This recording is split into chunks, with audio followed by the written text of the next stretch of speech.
Merry Christmas. And it says I'm live. Hello. Hi, everybody. My name is Patrick. This is the Hierophant. Welcome to my channel. If you didn't know, now you're in the know.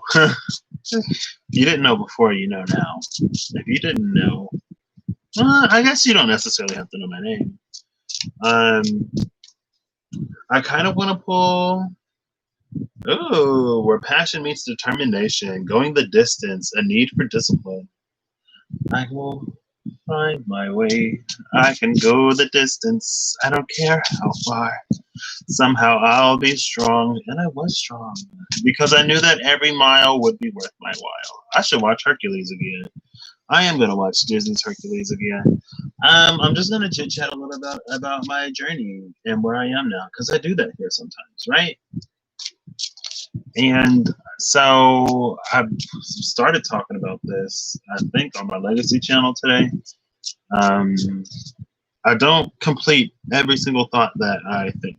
So, you know, probably used to that by now. If not, then glad I could inform you.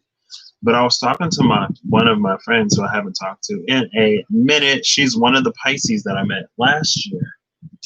I met a lot of Pisces last year, like in real life and on the internet. And we got a 9 and a 3. And I was talking to her about, because she asked me a question about some stuff, and then I answered the question, and she was like, wow. I was like, yeah. She was like, you should write a book or have a, I was like, no, she told me I should write a book before. I was like, I don't even know what I would write a book about. She was like, you should write a book. I said, about what? She said, life. I said, I don't think I'm necessarily qualified to write a book about life, but as a person who is alive, also, I am very qualified to write a book about life, from my experience or perspective, at least. And I told her about the space that I've reached with some events that have occurred in my life. And I guess instead of the space that I should reach, more like the conclusions that I've reached, or I talked about the space that I'm in now. And honestly, if anything about yesterday is to show me anything, it's an appreciation for me and the space that I've created and cultivated for myself. And also, you know, I mean, I could say that I'm grateful to Spirit and for things like that, but honestly, all they did was try me. I could have not risen to the occasion. I guess I am grateful to have that slight spiritual support there. And it's not that they've been completely absent, but I feel like quite a bit of what I have attained, I've had to do it on my own. Because it was important that I do so. And I guess I didn't stray too like dangerously far away from anything, so there was no real need to intervene on my behalf.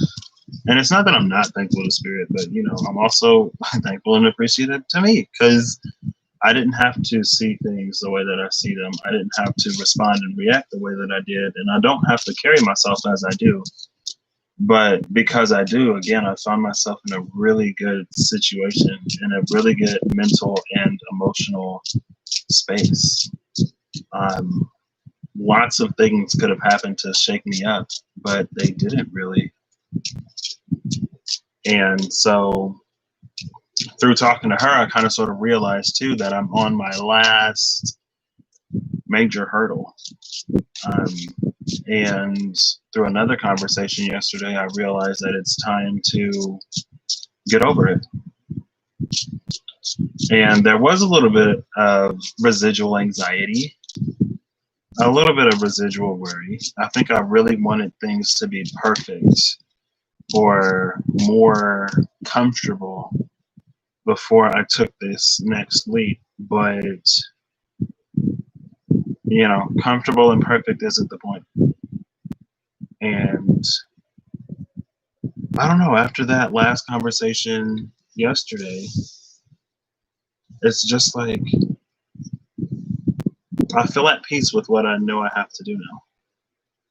And again, it's kind of sort of my last major hurdle. And I do still want it to be like, you know, pretty well off, because I don't want to make a leap and then fall flat on my face. But at the same time, I know that's not going to happen, so I'm not too worried about it. So I am approaching that space with lots of excitement. I've been wanting to be excited. I've been wanting to move. I've been wanting to really start my life for a good minute now. And like the excitement of moving into a new place, I can almost like feel. And that's the world. Like the world is my final hurdle, really. And just being out there on my own. And I know I can do it because I've done it before. I just haven't necessarily. I thought that things would be a little bit neater when I finally did it. I thought that, you know, my schoolwork would have been completed. That's not necessarily the case, but I'm extremely capable. And I know I am, and it's time to be. So it wasn't necessarily a conversation of like, you need to leave. But I don't know, it was just, everything is so divine. In the timing and in the moments and when they come. And again, if I wasn't as grounded as I've given myself the capability to be, I feel like in a lot of these spaces, it would probably shake me a lot more than it would just be like, okay, it's time. And it ain't necessarily to just rush into the first thing, but again, it's time. So that would be really fun. I almost pulled those, but then they flipped themselves back over. So let's give this a few more. I'm going to run through the Zodiac real quick, quote unquote. We'll start at Aries. We'll end at Pisces. I'll pull one card for each. And then these four we will save for after. Or actually, yeah, we will, because they're all, like, they're not different. So, so we're going to set these here. Where's my little selenite bowl? I already put it back. Today is my half birthday, and I've decided to celebrate it. So I got this cake from this one store. It was amazing. It's so good. And, like, the cake is so moist. I'm like, oh, my gosh. I don't even need the icing because it's just so good.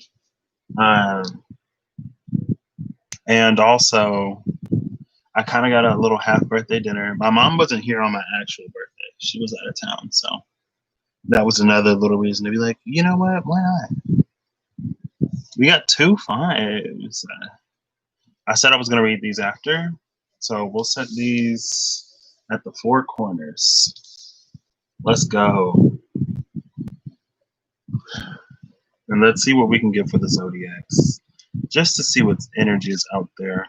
Aries is starting at the Jack of Diamonds. It's a number 6. A full recognition of the self that has yet to be realized, being spurred into action, and aligning the bodies. So for Aries, it's sort of about becoming the person that you've always envisioned yourself to be. I feel like Aries energy is very, instead of self, it's about the identity. And identity is one of the things that can be a saving grace in the world right now, question mark. One of the things that can sort of hold a little bit of permanence or weight in a time when a lot of things are changing, and especially an identity that closely aligns to the truth of who we are, right? Not an identity that is externally based, but like a true self-identity. And it's also changing, but in the changing of the times, again, we can more fully recognize who we are. And so this Aries, our Aries is in a position of realizing the self, but now they need to actualize that. They need to go out there and be that. And I'm not too worried. This says being spurred into action, but I mean, I feel like it don't necessarily take much to get Aries to act unless it's on something that they weren't initially sort of doing. And so for Aries energy, this may be a little bit of a pivot and a truer and like in a direction that's like facing true north. Now, for the Aries who's already sort of in that space, then I feel like they're going to be coming into an even deeper sort of like realization and a spiritual like aha sort of moment. Going into Taurus, Taurus is sitting at the King of Hearts, which is the number 3. A decision that once made cannot be rescinded. A wise king who settles an impossible dispute and operating in divine order. Now that's interesting for Taurus because operating in divine order can be a little bit of a hierophant energy.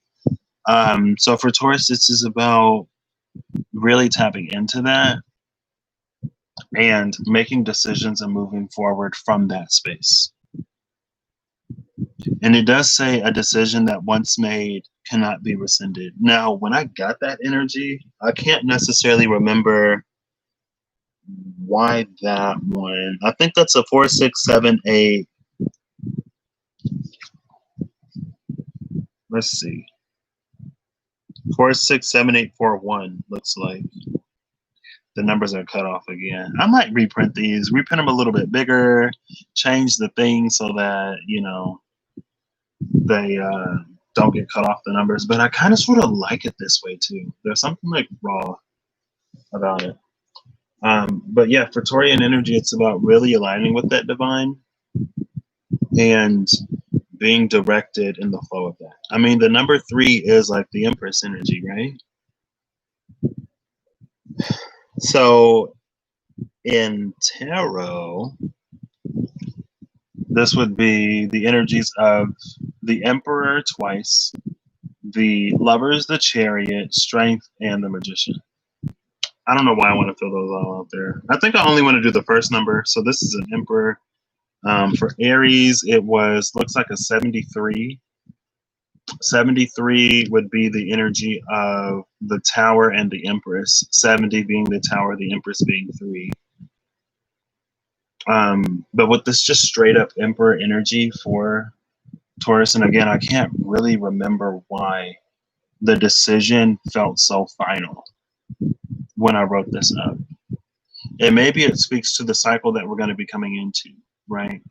It's like throughout all of these heavy outer planet transits, all these heavy outer planet retrogrades, and through the karmic cleansing just going on the planet right now, it's like it really cleared up a lot of space. So after that space of cleansing and clearing, whatever we give our energy to is setting up this new cycle, right? And I mean, at least from my little energetic perspective, the new cycle started with the solar eclipse in Cancer. Because I'm pretty sure that's when that Ten of Swords came out, Kali, and some other stuff came out. And I was like, oh, snap. Like, if you ain't finished whatever, then it's about to be whatever. And we could have already started that new cycle. So your actions and your state of self could have influenced that. And like, I'm never going to be the type of person that's like, oh, it's too late. Because you can always start and get on the next one, right? But for Taurus, it's definitely time to start making those aligned decisions. And I feel like it has a capability to take Taurian energy really far. Coming into Gemini, almost went right to Cancer. Gemini is the Joker, the Black Joker. Prophetic dreams, inspired action, tapping into the other side. It's a 1. 89, 2, 3, 6, 3, and 1.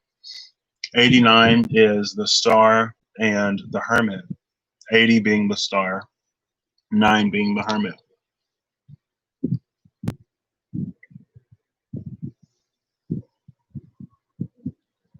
Prophetic dreams, inspired action, tapping into the other side for Gemini. That's interesting. So for Gemini, maybe it's the beginning of a new way of communicating with spirit. Gemini being ruled by Mercury, Mercury being the messenger god.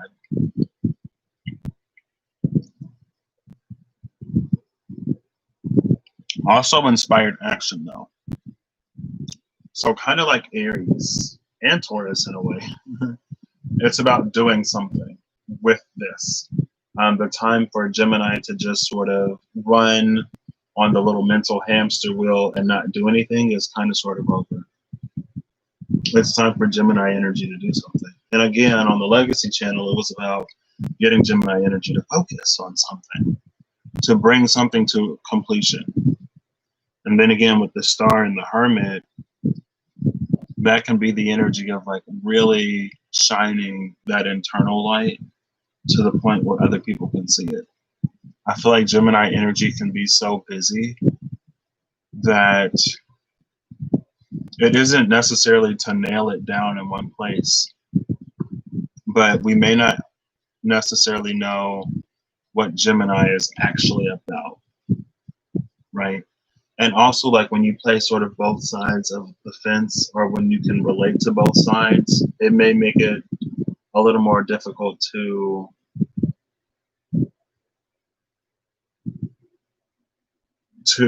find a standing point. And if you don't know where you stand within yourself, then it's like, how is anyone else supposed to? Also, at the same time, focusing, and I think air signs got that energy of the Magician and the Five of Swords. Focusing will help give the Wheel of Fortune, the universe, spirit, something to hold on to move forward on your behalf.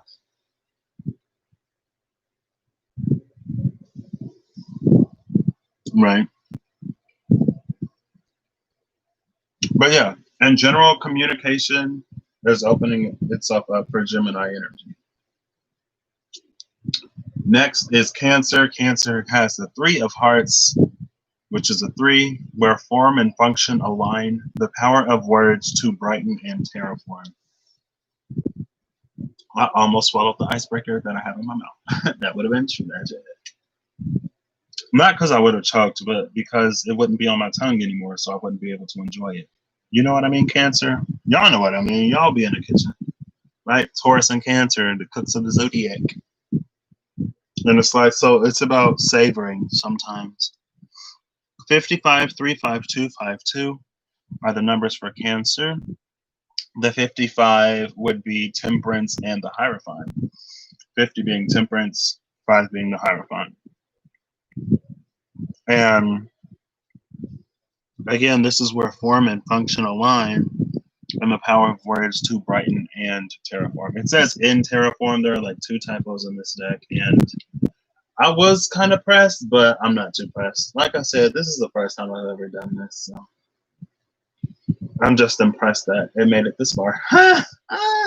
I really tapped into my cardinal placements and got this one done. Plus, I had to tap into like my scorpionic energy, because I didn't really tell nobody I was doing this until it was out.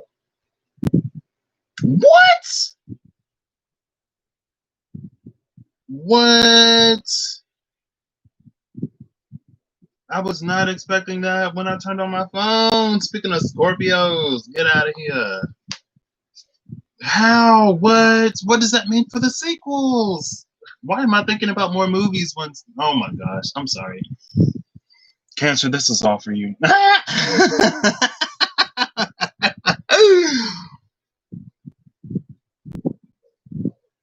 The Hierophant and Temperance. So it's almost about stopping to observe divine timing. The power of words to brighten and terraform. Where did that one come from? 1 second. Oh, okay. I see it there. I see the element. I see that. Oh, yeah. Okay. So that's where it came from. The energies here are Earth, the sacral, the throat, the Empress, and Leo. And this is one of those energies where it was the exertion of one's will over their physical reality. The Bible says that if you have faith the size of a grain of a mustard seed, then you can move mountains.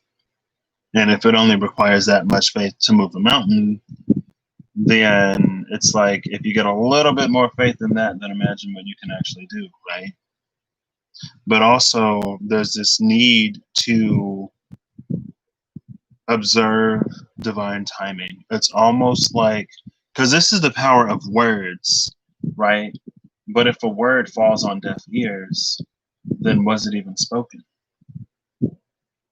And 3 is also a number of cycles, I guess, because I'm feeling it that way right now. I don't know why. Don't ask me why. But it feels like cycles are a thing also. And where form and function align means that Cancerian energy almost needs to sort of get a rein on their emotions to the point where they don't allow them to not serve, right? Cancer's kind of sort of, and water signs in general, but Cancer's kind of sort of get a rep of being emotionally manipulative. Cancers are a very emotional sign. Cancers are very wet, but I don't think they're necessarily the most communicative either. And if they are, then it's typically passive aggressive, right? It's like they can't just, or a lot of people, like, and like kind of sort of, maybe that's why, because like we're water signs and not air signs. But it's like, you know, water signs can feel a lot emotionally, but they may not necessarily communicate everything that they're going through in a way that is very open, vulnerable, or honest. And I guess if you're in a space of emotional vulnerability or just vulnerability in general, then it didn't necessarily evolutionarily make sense for a lot of creatures to display their vulnerability, right? Because then you'd be taken advantage of, or you'd be someone's prey. But it's almost like Cancerian needs to understand how form and function align in order to make sure that their words don't fall on deaf ears. Because the power is there, but it isn't necessarily going to change anything that's already been set into motion. It's more about setting new things in place. And that's the cardinality of Cancer, right? Next is Leo. Leo is the 4 of spades, which is a 4. The numbers are 88, 8, 9, 2, 5, and 2, maybe. I see 88, 8. I see the 5. Which one is this? Yep, that's a 9. That's a 5. Where's the D6? That's a 2. Where's the D6? Where the D6 at? Is the D6 the only die I don't see? Oh, it's right there. It's a 5. Yeah, so 88, 9, 2, 5, 2. 88 is the star and strength, or the star and justice, depending on the deck, right?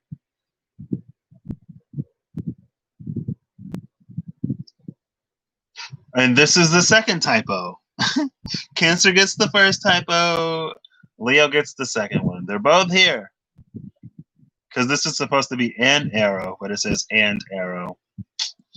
An arrow that swims through the air, forced pliability, and a fixed vision in a volatile space. A fixed vision for Leo. How interesting is that? Fixed fire. I don't think there's any Leo energy on here though. Actually, I'm gonna check really quick because it might be in that 88. I'm not sure. I can't believe that. I didn't want to see that. That was really unfortunate news. Oh my gosh. Oh my gosh. Folks are just leaving. I mean, folks always leave. But man.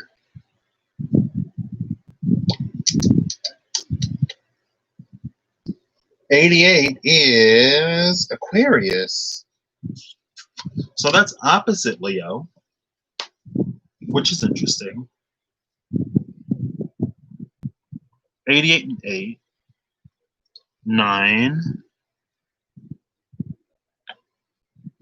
2, 5, and 2. This is also interesting because Cancer got a 2, 5, 2. The last 3 numbers on Cancer are 2, 5, and 2. And it's also 2, 5, 2 for Leo. 2, 5, 2 is a 9. You know, 4 plus 5.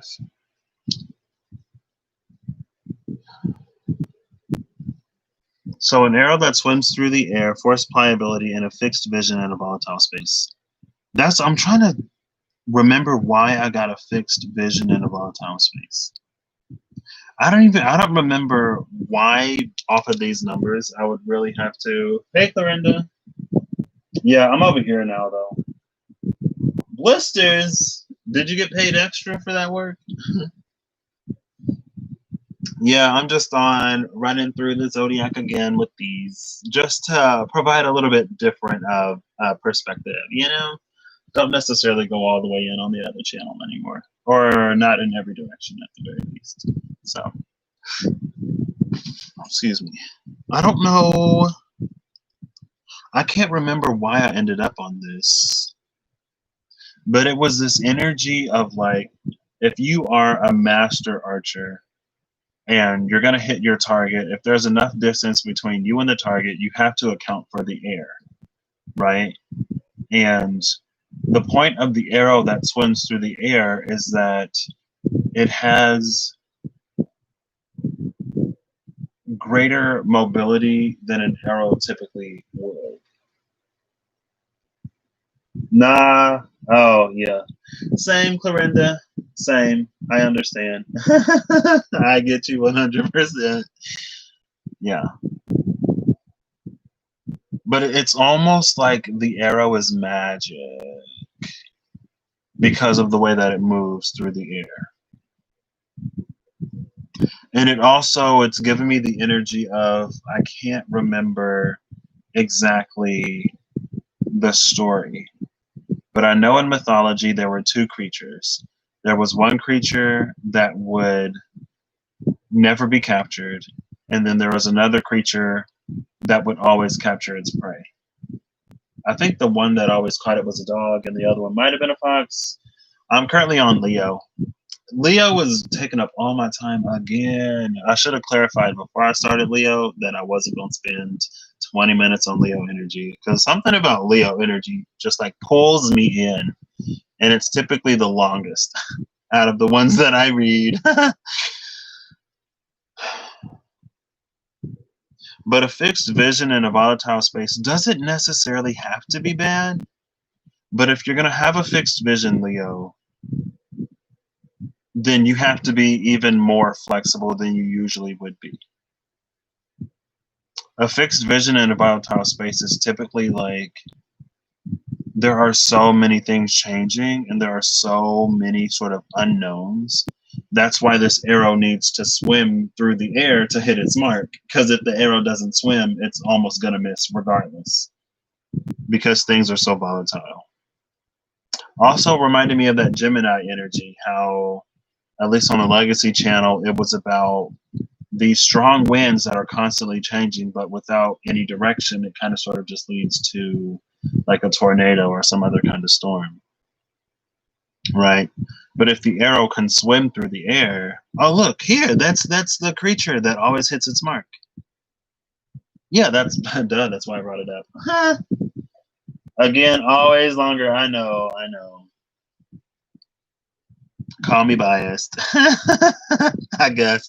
We also go 3-4, which is interesting. So there's a tie between Cancer and Leo too, because they both end in 2-5-2.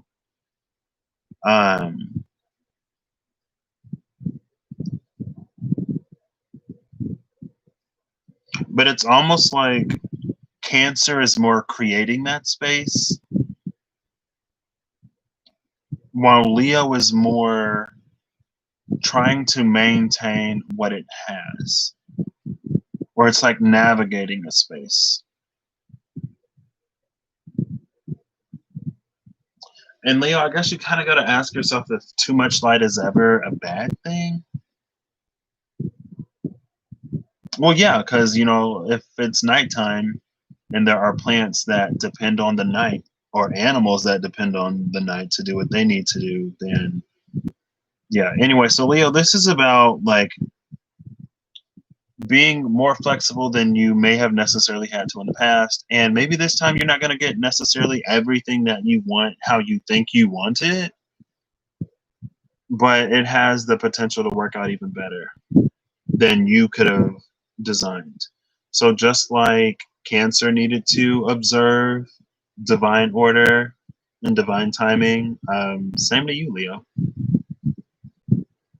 But also with that, when it's time to move and act, it's time to move and act. So that's what Leo gets. Next is Virgo. Virgo gets an ace, the ace of spades. Tapping into the seed of all creation. Oh my gosh. Understanding what predates all. Things that must remain in the dark.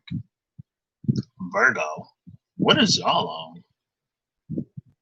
I love that this is like things that must remain in the dark, because like you can see like on this card, there's a line of dice at the top and then a line of dice at the bottom. They are clearly separated. I think this is 77, 18, 2, 6, 1, and 2. 77 would be the Tower and the Chariot. Hey, those are my birth cards, the Tower and the Chariot. Tapping into the seed of all creation, understanding what predates all, things that must remain in the dark. Now, excuse me, the things that must remain in the dark in this card in particular, it was about,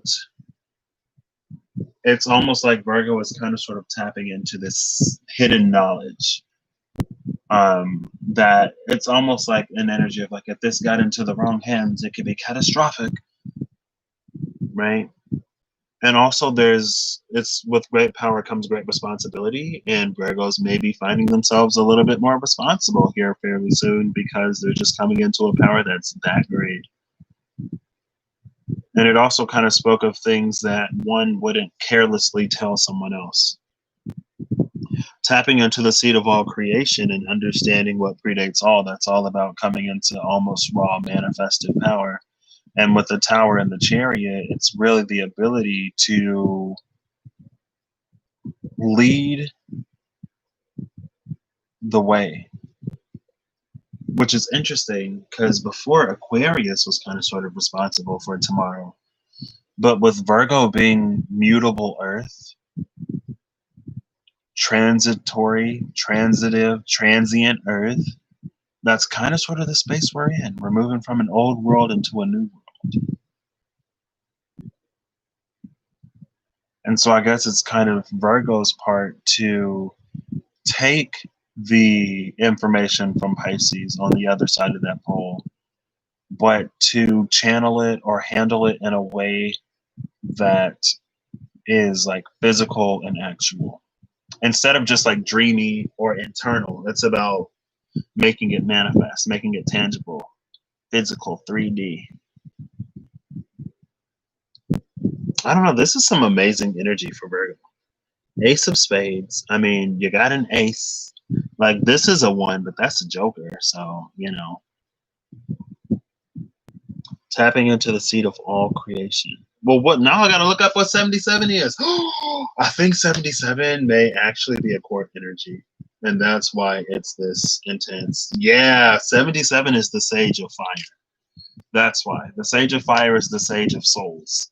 And so if Virgo can really, and it's almost like this Aries energy, which was about getting to the self.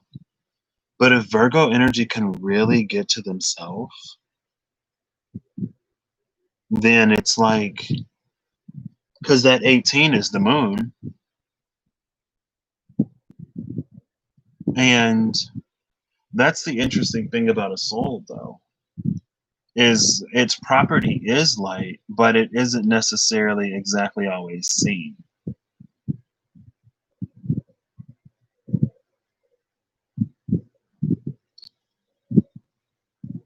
And Virgo energy is the hermit.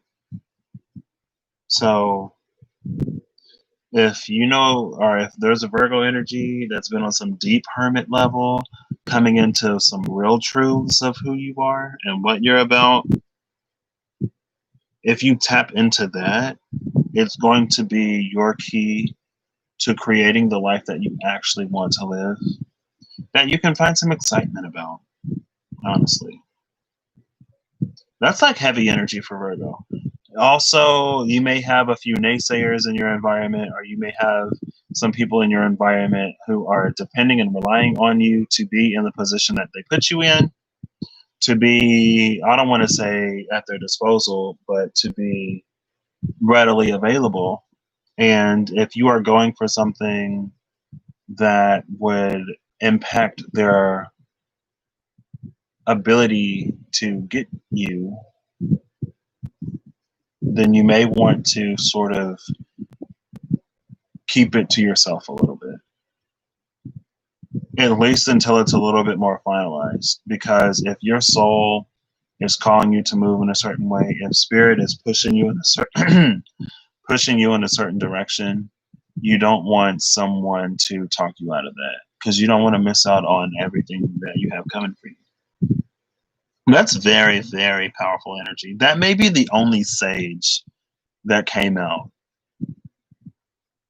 So, I mean, the Sage of Souls is huge. So yeah, for the Virgos who really been on it, that's pretty freaking huge. So Libra, the seventh sign, is coming out with the number 7, and that's interesting. It's the 7 of Spades. It is taking the plunge into an ice cold tank, dissolution of the self, integration and separation. This is interesting because on the Legacy channel, Libra kicked us off with the Hierophant and the Ten of Wands, which is an energy of over-committing to certain things. I'm looking at the shape of how the dice fell out. I'm not really getting anything too much. Wait, 2, 4, 6. Where's the 7th? Where the 7th? Oh, it's all the way up there. Oh, snap. That's interesting.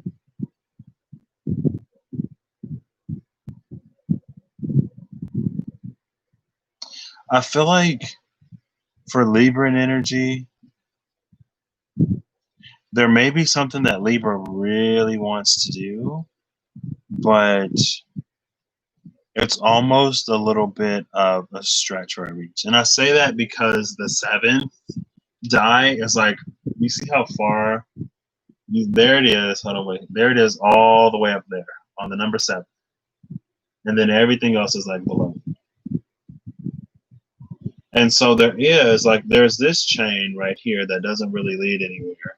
And there's this other branch that really sort of like goes there, but you can see that it would require at least a leap from this die to this one in order to really reach that. And Libran energy can be so involved or centered around other people that depending on what it's committed to, it may not necessarily give itself the time or space to do that. It's also about navigating your path. If these were stepping stones or stones in a pool, then you wouldn't necessarily have to take that path to get there, right? It may involve less steps to go the outside way, but you could go this way, and then from here just go there, right? And so it's like this gap as opposed to that gap.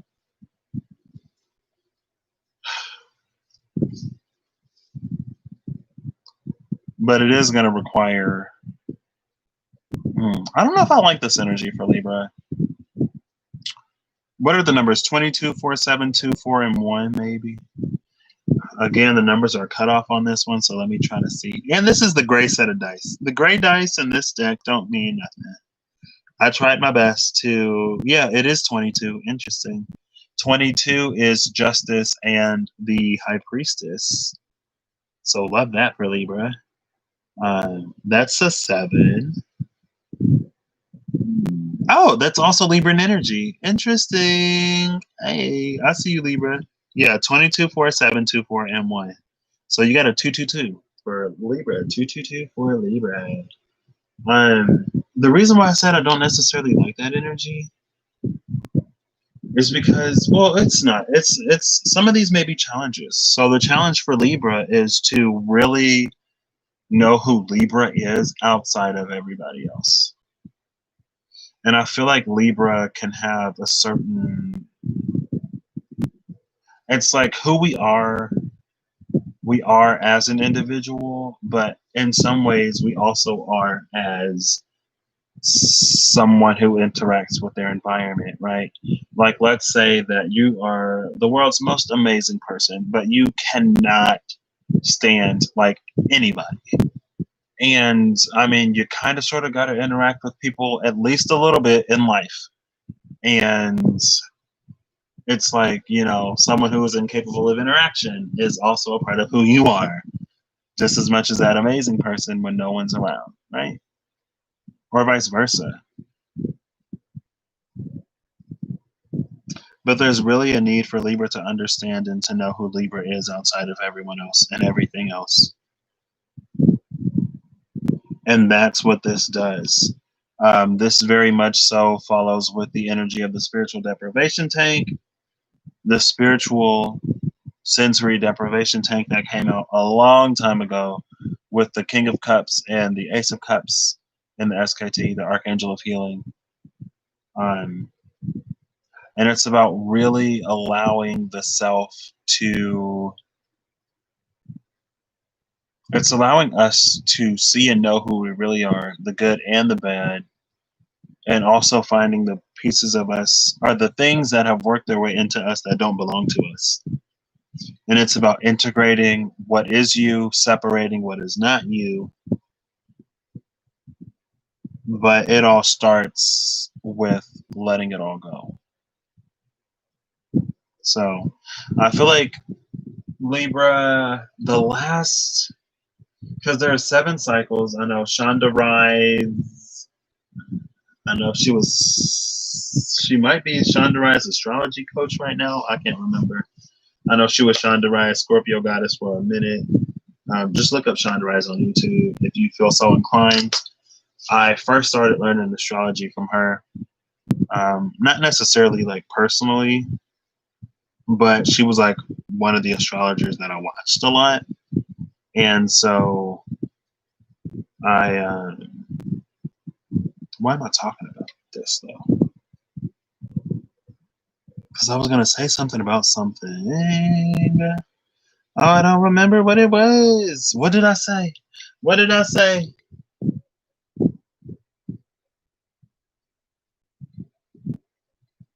You need to go. You got to go, Clorinda? Or go for what? For now, thank you for stopping by if you got to go. I can't remember what I was going to say with this energy. I really lost that.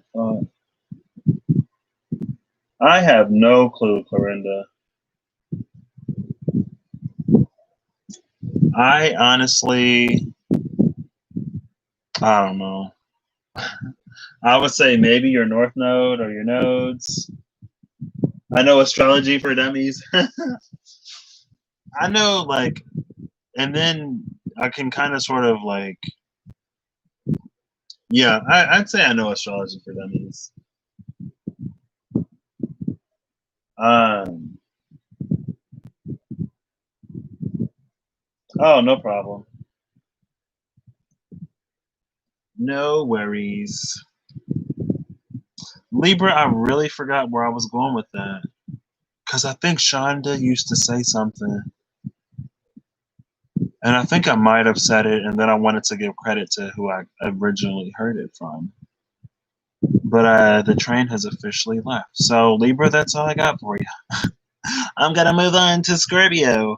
But yeah, if you got to give yourself a little bit of space to discover who you are, then allow that to happen. The things that are you integrate, the things that aren't you separate. And it's the beginning of that. So be patient with yourself.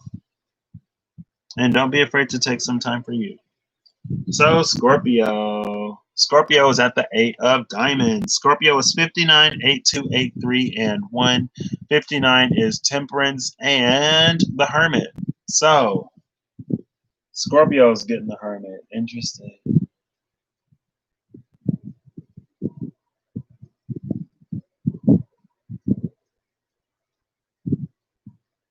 If that's what you're getting, Clorinda, I would say go for it. Your mom is a Scorpio. Oh, snap.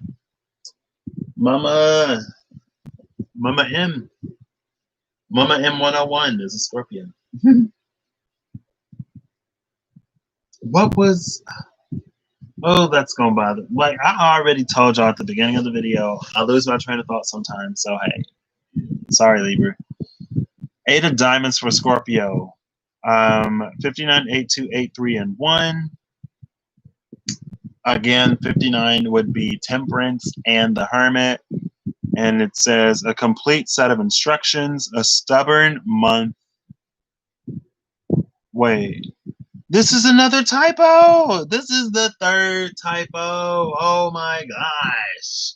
I should actually probably write these down so that if I do go back or like flag the video or the picture somehow, so that if I do go back to redo this, I fix it.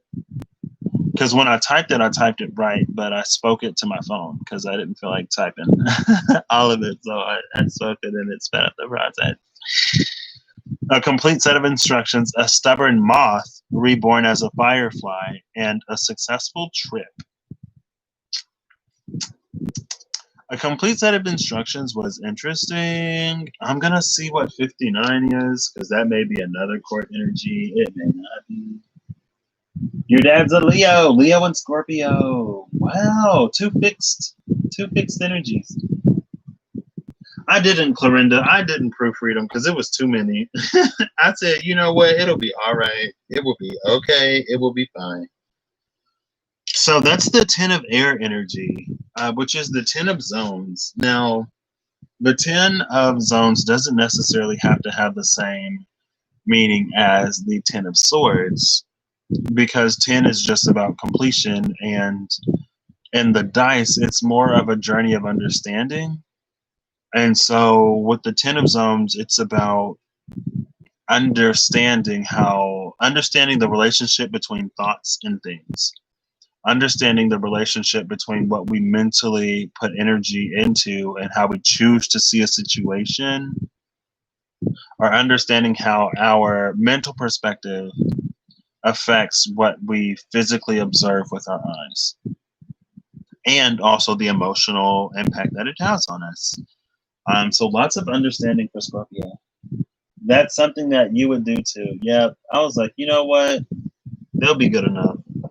Now, if I was like mass marketing these, then, that'd be different. I would have had the same setup for all of the pictures that I took, and I would have gone through and redid all the pictures where the numbers were cut off. But I was like, you know what? It's fine. I'm just keep on moving. But a stubborn mouth is also interesting. A stubborn mouth when it comes to understanding. See, and not every typo is necessarily, some of it's for a reason, or there's something that we can glean and gain from it, right? Because if we understand mentally how thoughts become things, but we don't, because again, like a 10 is the understanding, but we haven't done anything with it yet, right? We're not even at the page yet where we're beginning to work with it. It's almost purely mental, not really practiced. And so the stubborn mouth, when it comes to that 10 of zones energy, could be like mentally being in one space, but speaking a different one.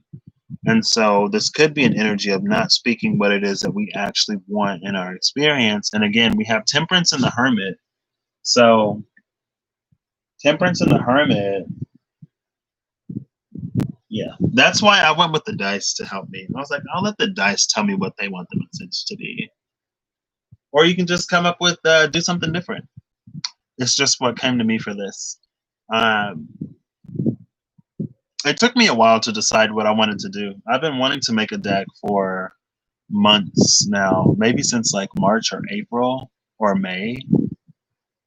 But I didn't know what to do, and I didn't want to just like translate the dice because I like the dice being a little ambiguous. And so I decided to roll them all up and get a message. And then they're not all necessarily cohesive, but you know, you kind of sort of pick which one resonates for the situation. But since these are like super general, we're kind of sort of trying to cover as many bases as we can. So, Scorpio. A stubborn mouth, reborn as a firefly. Now that was about, there is this energy of like being attracted to lights and being drawn into lights, but at a certain point becoming the light, right? And a stubborn mouth, it's like a stubborn mouth will speak against what the mind tries to manifest. A stubborn mouth is already out of alignment. And so this is about shifting alignment, right? Being reborn as that firefly. And the thing about a complete set of instructions, it's like, it's not ambiguous. I think sometimes like people can give us directions or we can find instructions and there's a little bit that's left open to interpretation. It's not, this time it's not. But sometimes we can overcomplicate things or we can not like the instructions. Sometimes we can try to read further into something to find a meaning that we want. But I mean, it's pretty complete as is, Scorpio. Also a successful trip. Could be a business venture, could be anything else. It's a journey to acquire something and getting what it is that you actually wanted to acquire. So, I mean, we got a successful trip. We have a complete set of instructions. So it's like everything is laid out if Scorpio could not be stubborn. And Scorpio is a fixed energy. So, you know, good luck, Scorpio. Good luck, Scorpio.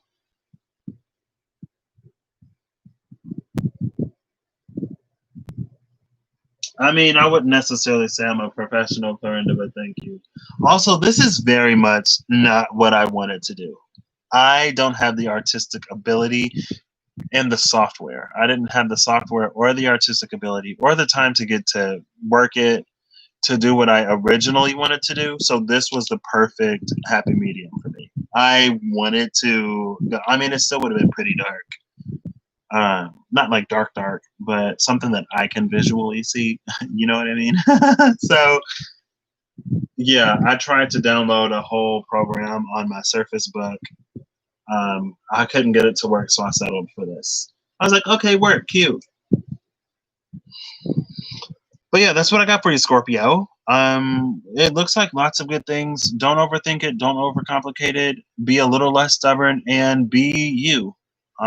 Embody that light, right? And don't try to hide it like you try to hide everything else. So for Sagittarius, Sagittarius is coming out with the 2 of clubs, which is a number 2. Oh, snap. So Sagittarius is 93, 17, 7, 7, 5, and 1. Now, this isn't necessarily a 777. because the 17 came out on the D20. So that's a straight up 17, right? It ain't like a 10 and then a 7 that will give us that 777, but there's still a little bit of a 777 in there for you, Sagittarius. 1777. Embodying hope, a fount of truth, and a tongue of light. I love this for Sagittarius. Embodying hope, a fount of truth, a tongue of light. Hashtag Free Britney. I did see. I don't necessarily keep up with Free Britney, but I check my I check the search page on Twitter, and I see a little bit of what's trending every now and then, like several times a day. And I saw that she made a move to change her father from the sole conservator. I know like Jamie Lynn is trying to manage her assets now or something. Also, apparently people are trying to justify like how would she make her own dinner plans? How would she manage her money if she wasn't in this conservatorship? And it's like, girl, like there are literally people who get hired to handle people's money and to handle their affairs. And they don't have to sacrifice all of their rights and liberties and just like human decency, honestly, to get that done. That's like a moot point. It's a non-issue. Like if you're saying that Brittany needs an accountant or a financial advisor, okay, we will make sure that she has one. If you're saying that Brittany needs an assistant, then we will make sure that she has one so somebody can make her dinner reservations. Like, there's this level of, but that can be one of the problems with Sagittarian energy in its shadow or when it's too fixed. It's that it clings to what it knows and what it believes, and it finds these justifications. And the justification can be really valid or the justification can be not that valid. But Sagittarian energy can also be a little fixed in what they know and what they believe, right? It's like asking the archer to pick up a sword. And the archer's like, I'm an archer, not a swordsman, right? I get straight to the point. I don't beat around the bush. And it's like, okay, Sagittarius, well, here's a club and there's a bush. And arrows ain't gonna do what we need to do. We gotta tenderize the bush, Sagittarius. Tenderize the bush. Miss E is a Sag. Oh, snap. I didn't, Clorinda, unfortunately. I didn't write that on any of them. Because I don't think, like, it didn't come out. And I was like, my head was on like Neptune when I made a lot of these, honestly. I don't think I did, at least.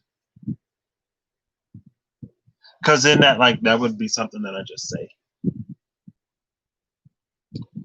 But I did see something. I did see that she moved to do something. And it was like, oh, snap, Brittany did something. Like she actually did something. Like she said something. What? But embodying hope, a fount of truth, and a tongue of light. Now, the tongue of light is the ability to breathe life into that which we want to breathe life to, and to, let me see, actually. Okay, that's what it was. The tongue of light is also, it's like an ability to communicate those things that we download. It's almost like speaking light codes or like a light language or something like that. But it's what we speak and its ability to bring hope to a situation and to speak truth or bring truth into a situation, like bringing light into a situation in a way that isn't necessarily tangible, but is an expression of our will, question mark. Also, let me see what the 93 is really quick. Did I already look up 93? I don't think I did. Excuse me. Don't you just love it? Oh my gosh, I love it. 93 is Venus. Venus. Wait, I didn't do the majors. 93 would be the moon and the Empress. So we got the moon and the Empress, and then we have tongue of light and embodying. Love that. Mass production there. What? Ooh, we could, Clarinda. I definitely can't. It's not that I can't do the art, but I don't know if I would ever. I can be a little bit of a perfectionist sometimes. Sagittarius. 2 is the number of duality also. So this is also a challenge for Sagittarian energy too. I think Sagittarian energy, like ruled by Jupiter, it can be expansive, but without the Neptunian influence that Pisces has, it is also very logical. It's very analytical and cerebral, philosophical, heady. It's very heady energy. It rules the 9th house. The 9th house also holds higher education, right? The 3rd house is like, K through 12 primary education, with the 9th house being secondary education and beyond. And so I feel like Sagittarius could be that energy of like, I'm not being pessimistic, I'm being realistic. But at the same time, Sagittarian energy in itself is supposed to be free and like jovial and happy and lighthearted. And so with this too, there is a little bit of a conflict. Also, we see these lined up. You see the dice all lined up like they were for Virgo, but Virgos are tilted and like farther apart. Sagittariuses are pretty in line, and like it's the number 2, right? So we got like 2 eyes. But it's about moving to the other side of the pole. And with that tongue of light, it's about realizing the power of your words and your thoughts to illuminate. It's the power of your perspective to influence what you observe and how it affects you.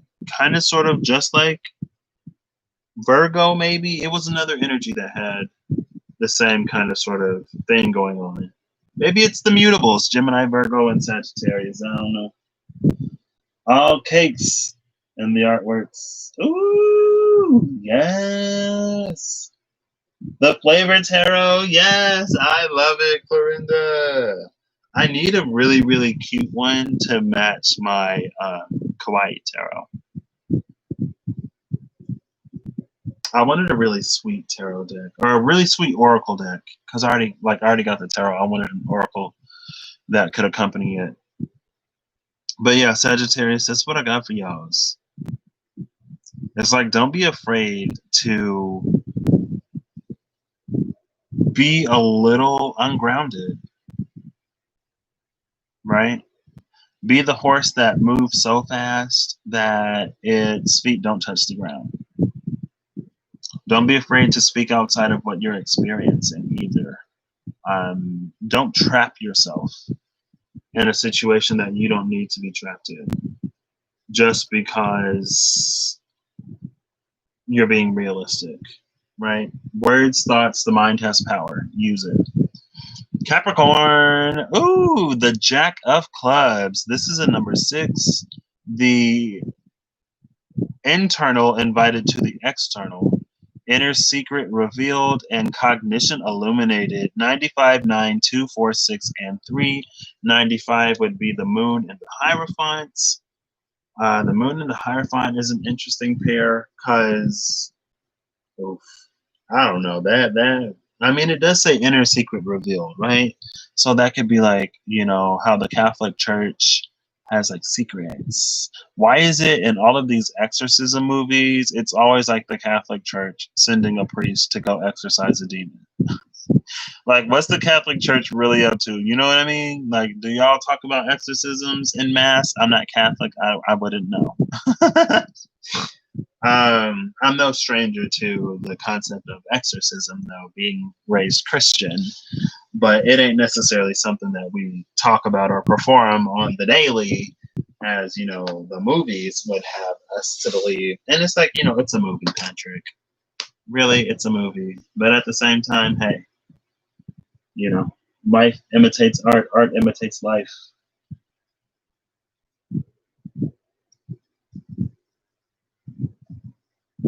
Sometimes they do in mass. Okay. All right. Gotcha. Yeah. Because I went to go watch The Nun with my friend, with some dudes. Yeah, with my friends. I was their RA. No, that's after I was their RA. Then we went to just, we're friends now. And I was like, why is it always like the Catholic Church or a Catholic priest who is going to exorcise these demons? And it was like, we called you in particular, Father, because of your work with exorcism. I'm like, oh my gosh, like, do you got to be specially trained for that? Do you have to be invited? Like, do you just show up one day and exorcise a demon and then they hire you to do it again? Does it pay? I'm just like, oh, okay. All right. Georgia with her new car, 18. Well, happy belated 18th birthday to Georgia. Unless it's her birthday today, then happy birthday.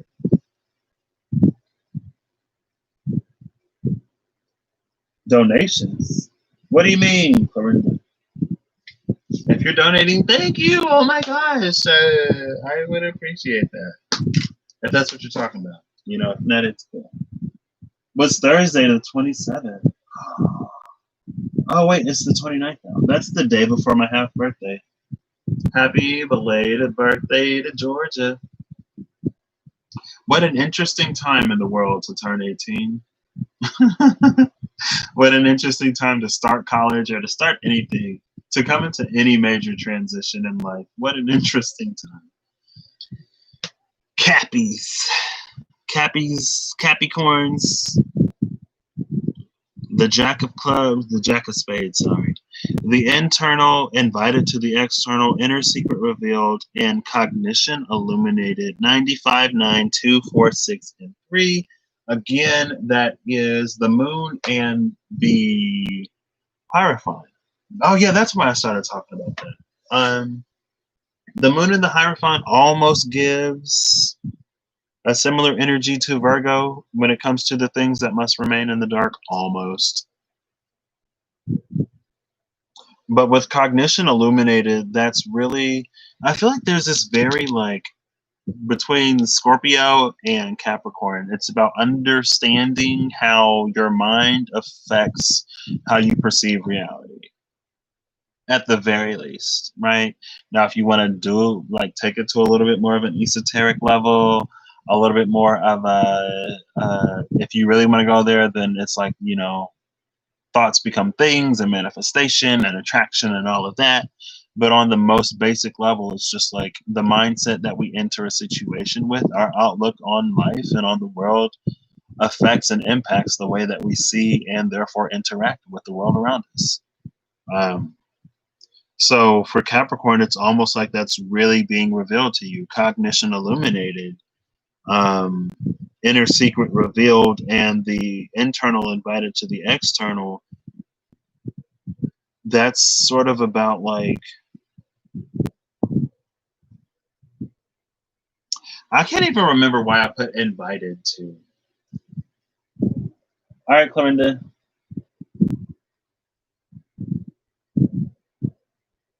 One huge party next year? Yes. Okay, you're gonna wait until Cappy is done. All right, I'll try to focus. But yeah, I can't remember why I put the internal invited to the external. Let me look at the numbers.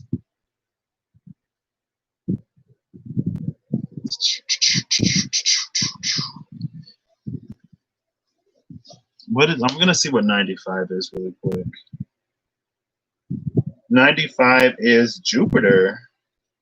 Interesting. 95 is Jupiter. Jupiter is the wheel of fortune. It's about expansion. It's about opportunity.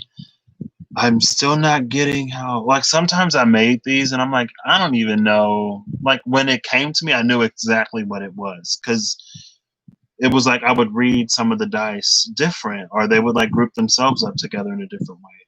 Also, like, look at the shape of this. It almost looks like it could be a key. If you see the dice in the background, we have the 6 and then we have the 1 that comes outside of it. Um, but the internal invited to the external, that invitation doesn't necessarily have to be accepted. The internal invited to the external, with the cognition illuminated and the inner secret revealed. This is about the point where our relationship with the external world shifts and changes, because we don't necessarily need for our external world to illuminate the things within us that we need to take care of, because we're taking care of it ourselves, because we're in tune with it ourselves. And when we don't need the world to show us sort of the insecurities and the infractions that we have within our own internal self structure and world, then it's like we get to have a different experience with it.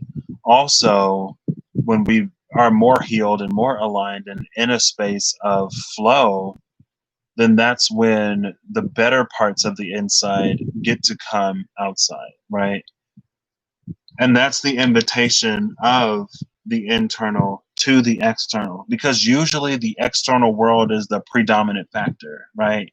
And manifestation is real and thoughts do become things. Yes, all of that. Yes, very true. But again, it's about really sort of coming into the point where we can take that to the next level. And maybe that's another thing about cognition being illuminated.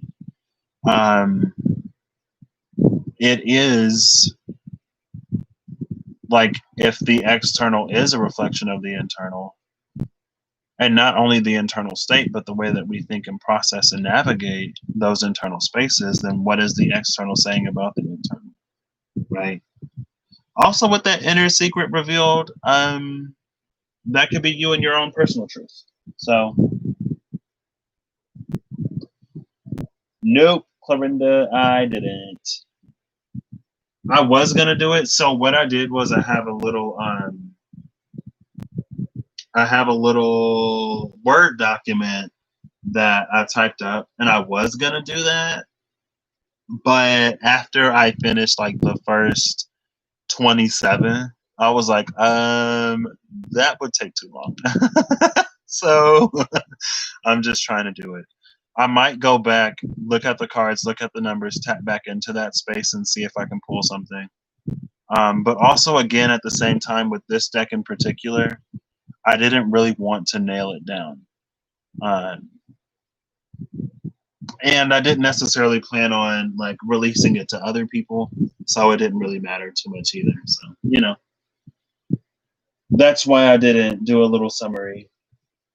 And I looked at the booklet that like I could have gotten to come with these, and I could have gone to like a third party or to another publisher to actually publish a little book for the cards, but it was like you get a little like pamphlet thing, and like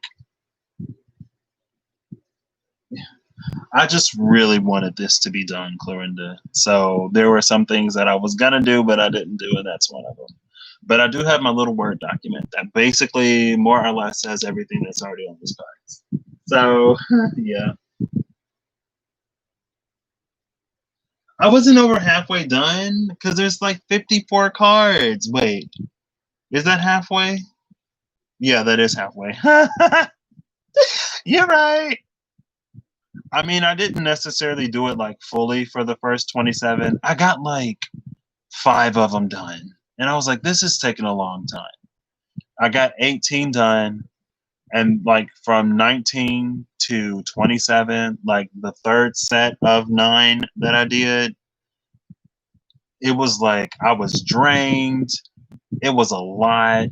It was going slower than I thought. I really, really, really wanted to just have these in my hands. I got impatient, and it was kind of sort of like, between 5, but I finished the first 27 in one day. And after I finished all of this, I was like out for a week. But love you too, Clorinda. Thank you for stopping in. I hope it resonates or helps in some way. I hope it helps in some way. Aquarius with the 6 of diamonds, a number 6. 51, 14, 11, 5, 1, and 3. So Aquarius gets 1, 11, and 1. We're working with the green set of dice. It says a single blade cuts through the tempest, calming the winds, and a dislodged hunk of cheese. Now, when it comes to the dislodged hunk of cheese, that was like quite literally somebody choking and someone doing the Heimlich. Obstructed airways was the energy, Aquarius. Obstructed airways. Are you speaking your truth? First question, first and foremost. For some of these, it's like, are you living your truth? For some of these, it's discovering your truth. Aquarius, it's like, are you speaking your truth? Are you? Oh, because I make you laugh always. Oh, well. I try sometimes. I was going to say, honestly, earlier when I was on my Legacy channel, I thought about it. I thought about opening up like this. I was going to be like, hey guys, I'm thinking of pursuing like comedy or being a comic. Emotions. That's the joke. That's it. But then I was like, oh, Patrick, that doesn't really make sense. But I was like, emotions. That's the joke. That's it. You know, it's what are they? What do they really mean? Are they real? Are they fake? Is it true? Is it false? What do you do with them when you got a lot? Can you get a return on emotions? I don't know. But yeah. And then by the time I actually started the video, I forgot about it completely. So, oh, and it was just like, I don't know. My brain be all over the place. My brain's bees all over the place. So Aquarius, a single blade cuts through the tempest, calming the winds. A dislodged hunk of cheese. Excuse me. 51 is Temperance and the Magician. And then we do have the throat. Oh, yeah, that's a dislodged chunk of cheese. I was like, because I was seeing like somebody doing the Heimlich, but I didn't want to write like somebody doing the Heimlich on the card. That's why I put a dislodged hunk of cheese. But then I was like, well, what is the person choking on? A hunk of cheese? Okay, whatever. Sure, we'll work with it. So deep, right? Right? I have, like, I don't mind emotions. I am a Pisces, but man, then my Taurus kicks in. When I have too much emotion and I can't really express it, then all of the earth and air in my chart kicks in, and it's like, I just want to get rid of it. If I can't do anything with this emotion, I don't want it. Learning to hold emotion now. You know, sometimes it's a lot, but it's worth it. Always. Completely 100% worth it. No regrets. No complaints. Minor complaints. If I'm being honest. But no regrets at all. No regrets at all. So worth it. Aquarius. Emotions. How is Aquarian energy handling emotions right now? On the Legacy channel, Aquarius came out with the star, and I was like, oh snap!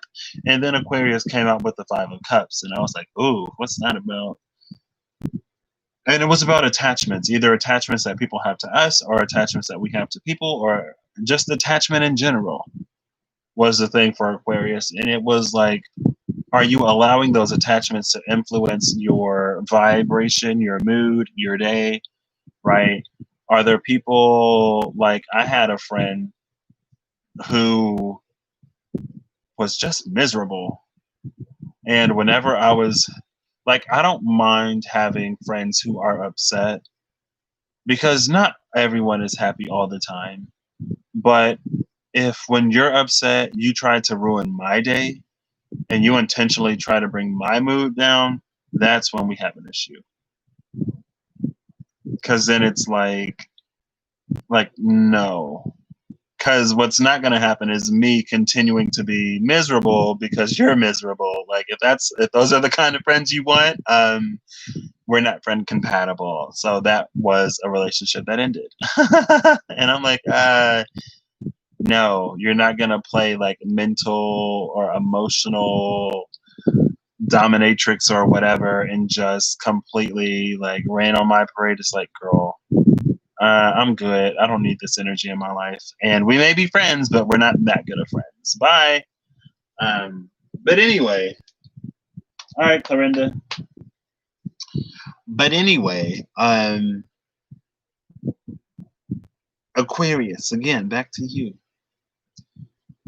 A single blade cuts through the tempest, calming the winds. Now, this energy for Aquarius is also interesting because right now we're in this period of storms and chaos. It is the year of the blue lunar storm. Everything is coming to the surface. Everything is changing. Gaia is not giving us no breaks. She said hurricanes.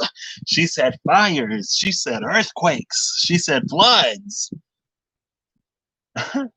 Ain't no rest for the weary. And if you tired, Gaia ain't letting you get no sleep. Because we've all been asleep for long enough. And Gaia's like, it's time to wake up. It's time to wake up. You ain't going back to sleep. Get up, get ready, go to school. Get up, get ready, go to work. Get up, get ready, and do something. Be productive. Gaia said it's time to be productive. And again, Aquarius is kind of sort of holding the energy of tomorrow. Who was holding the energy of today? Leo was kind of sort of holding the hope for today or the light of today. And Aquarius was holding the tomorrow. And then some other energies were holding other things. But when the single blade that cuts through the tempest, calming the winds, it's about like literally like cutting through the winds and calming them. Like that's how it came to my mind, right? And a single blade could be Aquarius operating in its power. Cutting through the tempest could be creating the eye of the storm. Instead of finding the eye of the storm, it's like Aquarius is creating that eye. It's creating peace. It's creating harmony in a space of chaos and disarray. And so what Aquarius might have to do first is do this in their own personal lives. And as Aquarius does it in their own personal lives, then that energy in the collective sort of does the same for the collective. As above, so below, as within, so without. But again, there's a difference between just ignoring things and actually going into a space and creating that peace and creating that calm. There's a huge difference. And Aquarius, it's about creating it. 6 of diamonds. 6 is a number of harmony. It's a number of balance. Right? I want to add these up for you, Aquarius, because I'm curious. Title me curious. Hey Siri, what is 51 plus 14 plus 11 plus 5 plus 1 plus 3? 51 plus 14 plus 11 plus 5 plus 1 plus 3 is 85. 85 is a 13, which is a 4. 85 would be the star and the Hierophant. 13 would be the Wheel of Fortune and the Empress. 4 is the Emperor, right? So there is a need to take charge of one's life, but there's also a need to understand flow, fluidity, and direction, Aquarius. And once you understand it, it's not necessarily about navigating it as much as it is rooting yourself in a way that negates all of the chaos around you. Okay? Like when I wrote these, I wasn't high, I wasn't drunk, but some of these, like, as I'm writing these, I'm like, I have no clue how I'm gonna like ground some of these or what they'll actually practically mean. But I was like, also at the same time, I'll figure it out later because I'm a huge contextual person. So Pisces, last but not least, sitting with the Ace of Clubs, which is interesting because Virgo got the Ace of Spades. Pisces and Virgo got the only aces on the table. Gemini got a joker. Sagittarius broke the chain because they got a 2. Everybody, all of the mutables got 1 except for Sagittarius. But 11, well, it is a 2, but it could be an 11. It's 2 1s, right? Pisces and Virgo. Oh, woo. A strong will and an open heart. All things taken into account. Pisces, this is 3, 8, 7, 2, 3, and 1. All single digit numbers. 3 is the Empress. I mean, you know, so don't really need to break that one down. So Pisces, again, a strong will and an open heart. All things taken into account. Now, bottom of the deck, we'll look at after. Actually, we won't because we have these 4 things to ground it. Excuse me. So Pisces, like I said, I'm not time stamping these either. So, I mean, you can count the number of cards on the table. If I got 1 card, it's Aries. If I got 5 cards, it's Leo. If I got 8 cards, it's Scorpio. And so on and so forth. Pisces, an open heart and a strong will.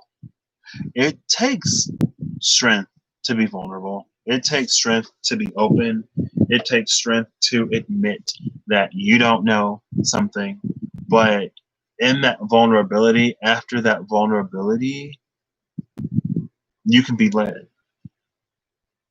And one of the best things for my mental sanity and just my state of mind in general that I have learned kind of sort of this year, but that has really, really cemented itself this year, is to be okay with not knowing.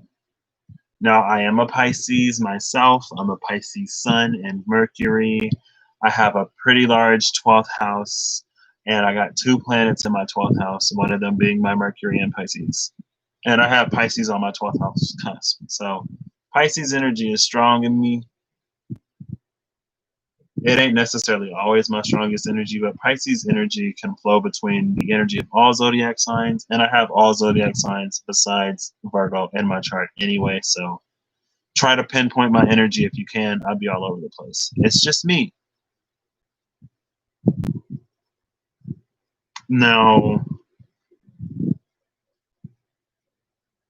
so I say all that to say that because the moon is the card for Pisces.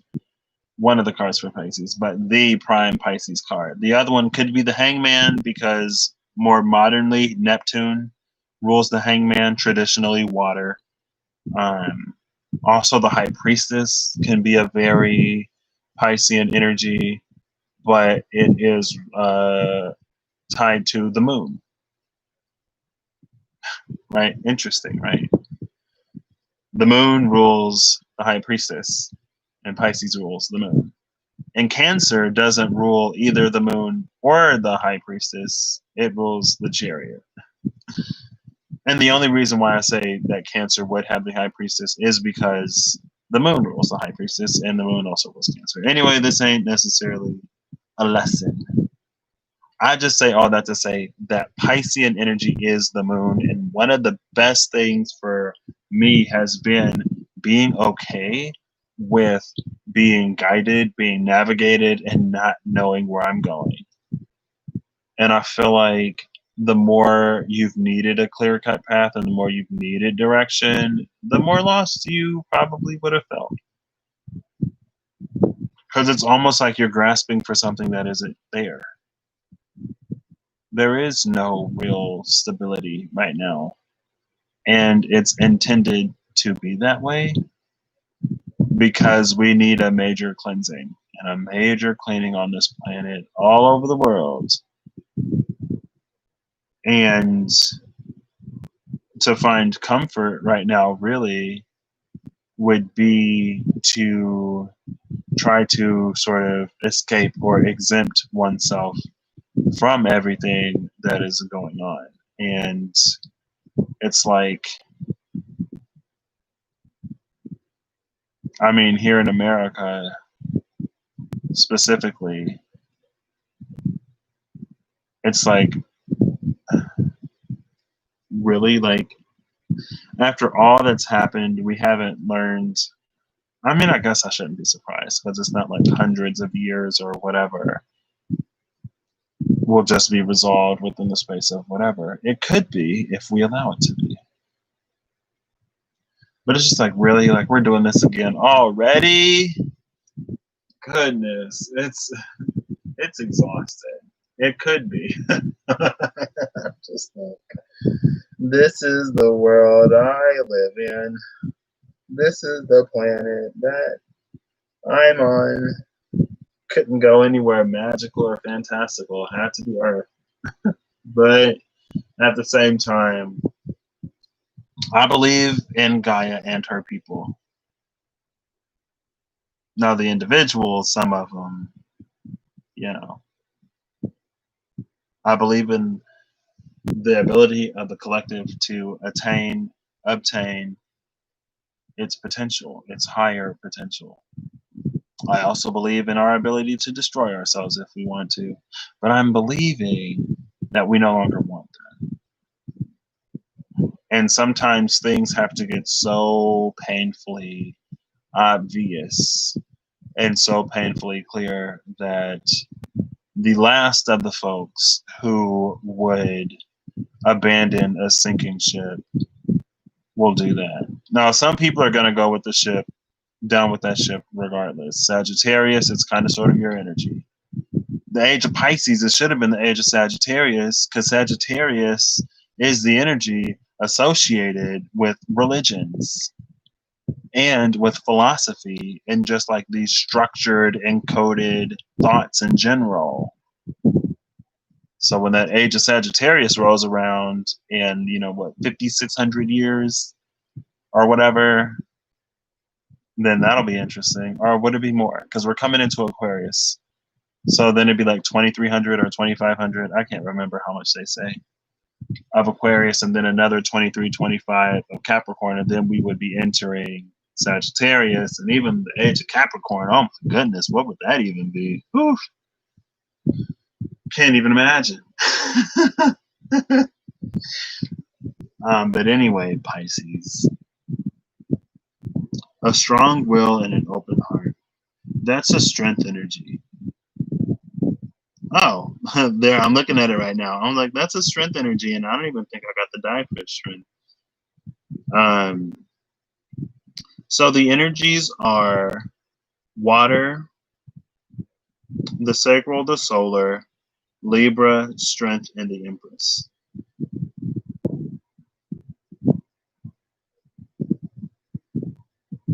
Now, all things taken into account is interesting because I'm not necessarily sure where that energy came from. But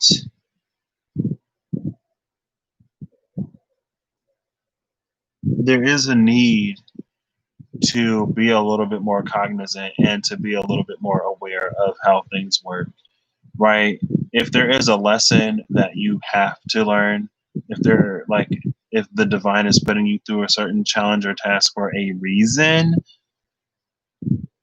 I don't think the energy of the divine is too much necessarily going to help you navigate out of that situation without learning what it is that you need to learn. Now, you can sort of willingly not learn the lesson and you can do your best to avoid, but I don't think the divine is necessarily going to support you in not learning exactly what it is that, they put you in that situation for in the first place.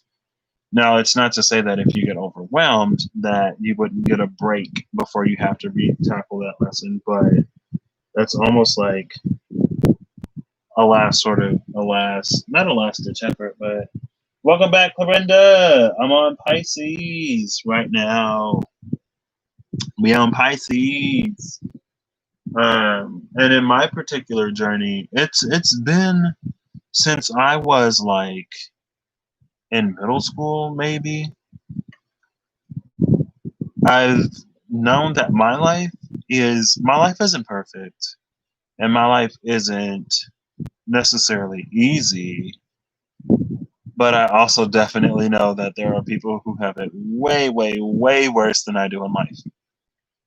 And one of the things that I never really understood was why growing up in the church, how some people could have a testimony of how, like, oh, we got a second car or a third car, or we got this and we got that.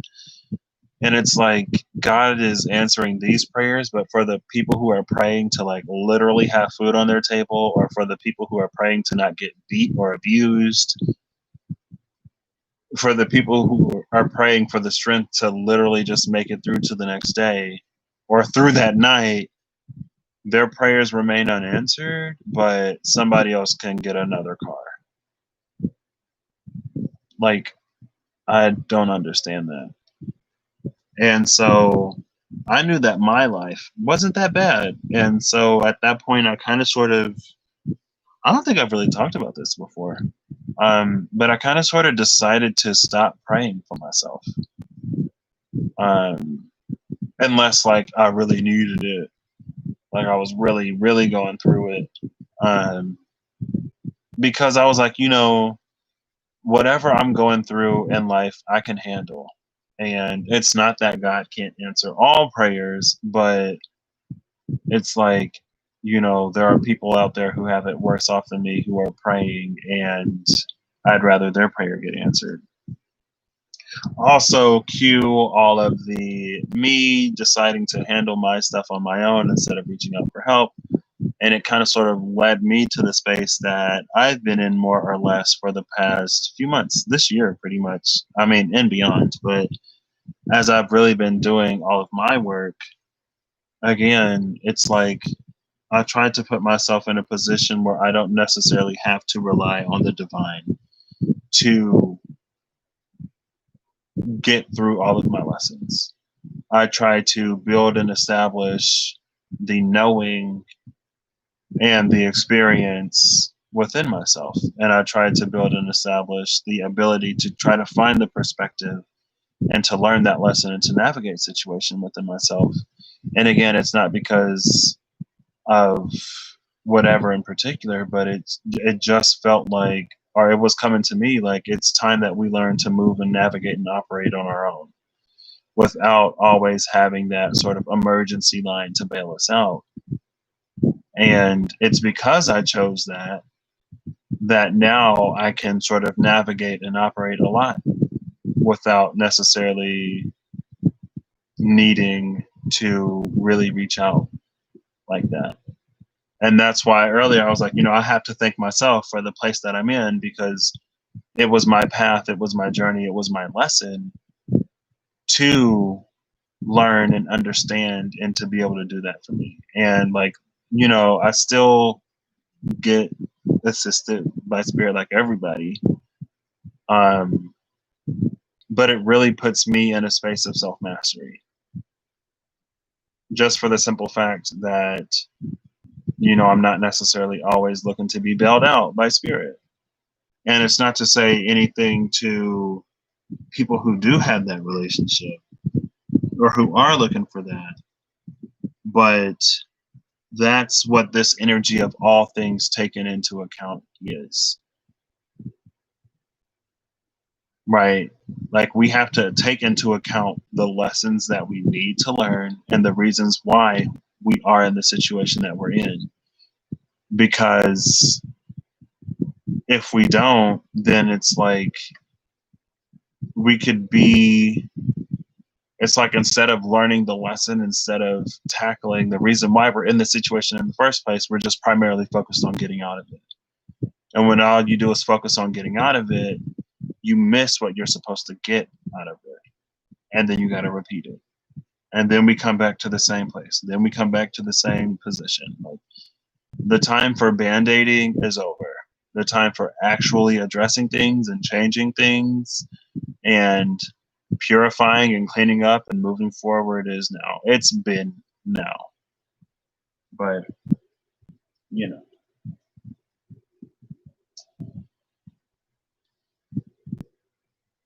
So, I mean, and that's another reason why I can understand that, like, the path that I'm on and the way that I operate isn't necessarily the same that everyone does. And so the things that started coming to me in like February about how Spirit is giving us the keys and Spirit is telling us to drive. And it's like, well, if we don't know how to drive our own, like, or if we would have learned how to drive or started to drive our own little vehicles in that space of, you know, mid-February to mid-March, before everything happened after March, it would have put us in a little bit different of a position. And again, it's going to be the time for the leaders of the new world to come into position. And like, it's just that time, right? So Pisces, I think that's what all things are accounted for, is meaning. Because you do have like this heavy Empress energy. You also have the solar plexus and the sacral. But also, like, there's this strength and this Libran energy that's also there. And the Libran energy is understanding interconnectedness in the environment and the role of the external as relation, or in relation to the internal. And that strength is like also a bit of that divine perspective, but the will to go through with it. And then again, we have that strong will and an open heart. They're both necessary.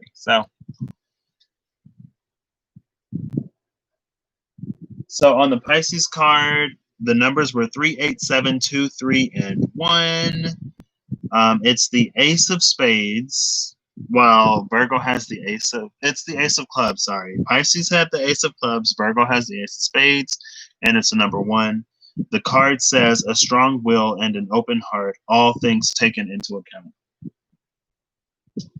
So that's what was on the card. And these are laid out in, it almost looks like it could be a rosary. Almost. Oh, right. It's almost looking like a little necklace shapes, little teardrop shapes.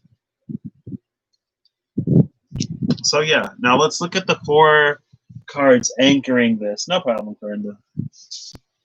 So the 4 cards anchoring this, first we'll start up here with the 10 of Spades, which is a number 9, interestingly enough. And it says, fueling the growing fire of truth, creating space for a miracle, and delving inside to go beyond. It looks like 75, 17, 2, 2, 4, and 2 are the numbers here. So that would be a 2, 2, 2. No, that's a 3. Sorry, that's definitely a 3. 75, 17, 2, 2, 4, and 3. There's the 4. There's the 2. Excuse me. 75 would be the Tower and the Hierophant. I think 75 is also the Scholar of Souls, if I'm not mistaken. Which is interesting because somebody got the Sage. Yeah, 75 is the Scholar of Souls, while who was the 77? Who got the 77? Virgo. Virgo got the Sage of Souls. Virgo is the Ace. Oh my gosh, Virgo is the Ace of Spades, and this is the 10 of Spades. They're both a 1 in the same suit. Virgo is the Sage. The energy right now is the Scholar. So the Scholar being kind of sort of a hermity type energy about learning and developing one's learning, you know. Interesting, interesting.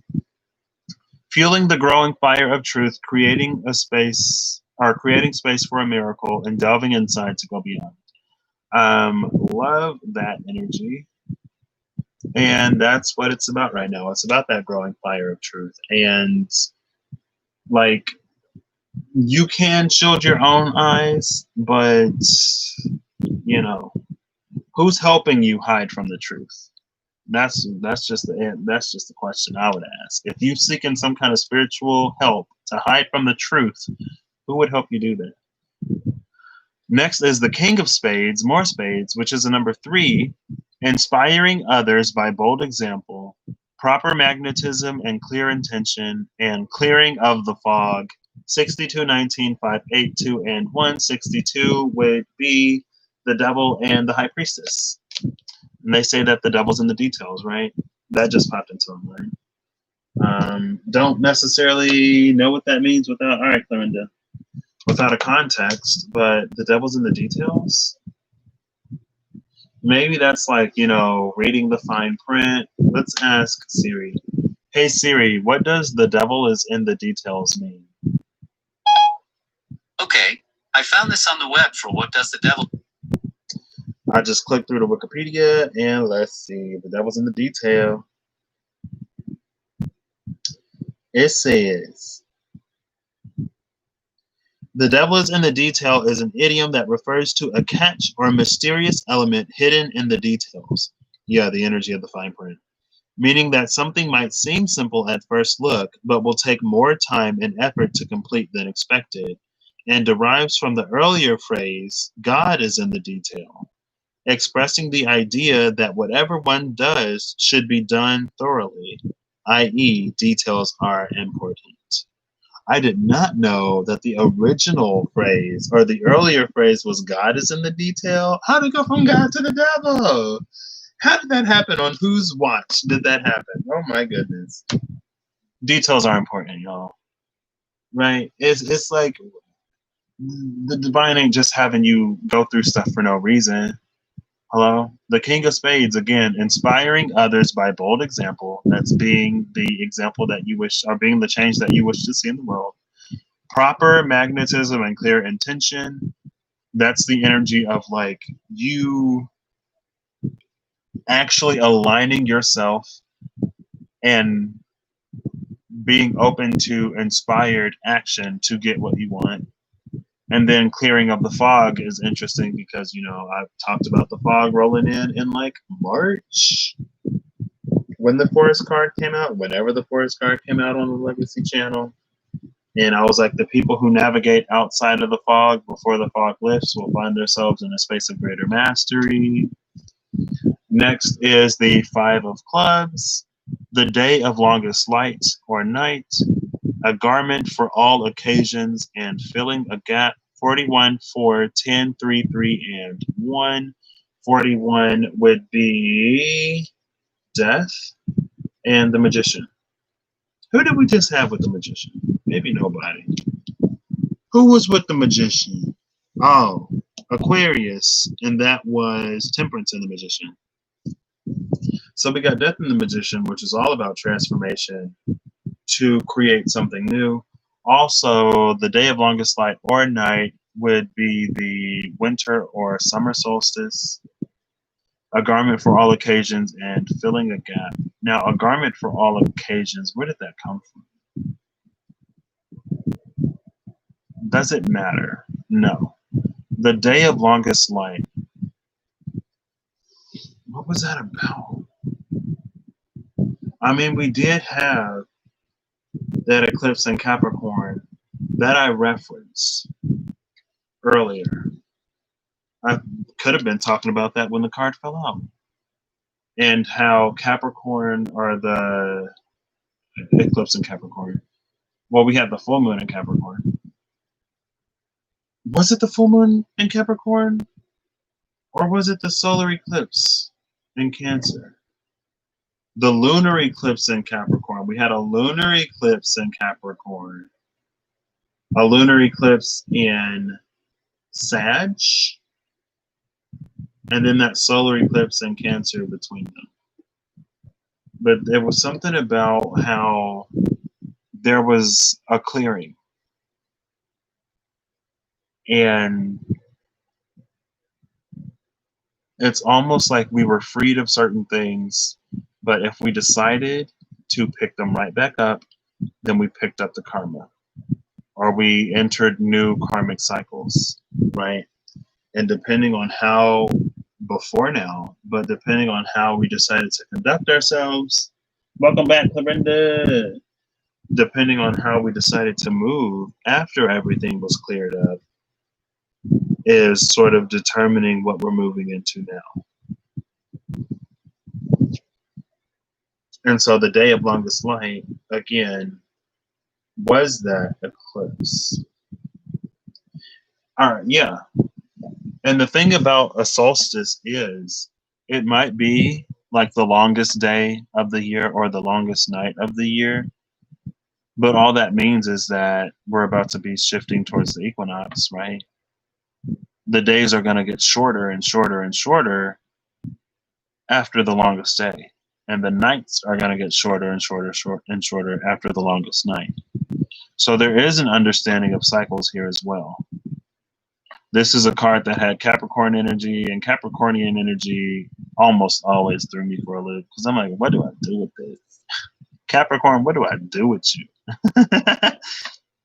But filling a gap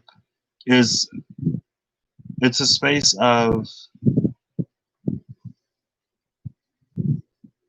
it takes me back to yesterday or the day before when I pulled the card that said that what was displaced will be replaced. It's almost like something was taken for a reason. And we've had the opportunity to fill ourselves with self-love and to grow and expand. And we've had an opportunity to choose a perspective that will optimize that growth and expansion in this time. Instead of running away, instead of ignoring, instead of anything else that we could have done to avoid what was actually happening. And now that things are about to begin to move again, thank you, Clarinda. I appreciate it so much.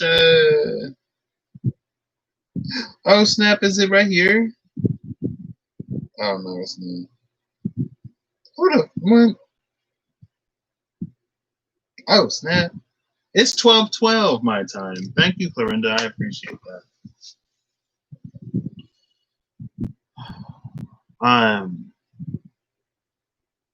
But yeah, it's like as things are about to pick up and move. And another thing is that, like,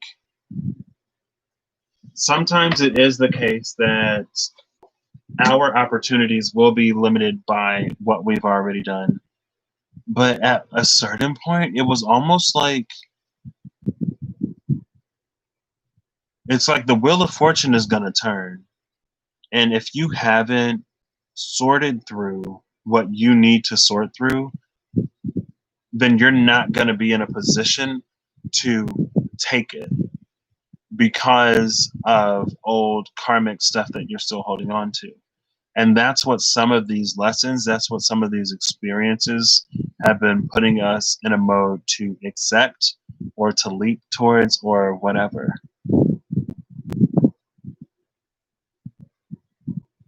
And it's almost like, you know, self-sabotage is going to be real. Old thought patterns is going to be real. Double energy is going to be working overtime to keep the faithful from claiming what is rightfully theirs. And if you've done all of the healing, if you've done all of the growth, and at least enough to the point where you would allow yourself to accept it, then you will. And if not, then you may pass it up.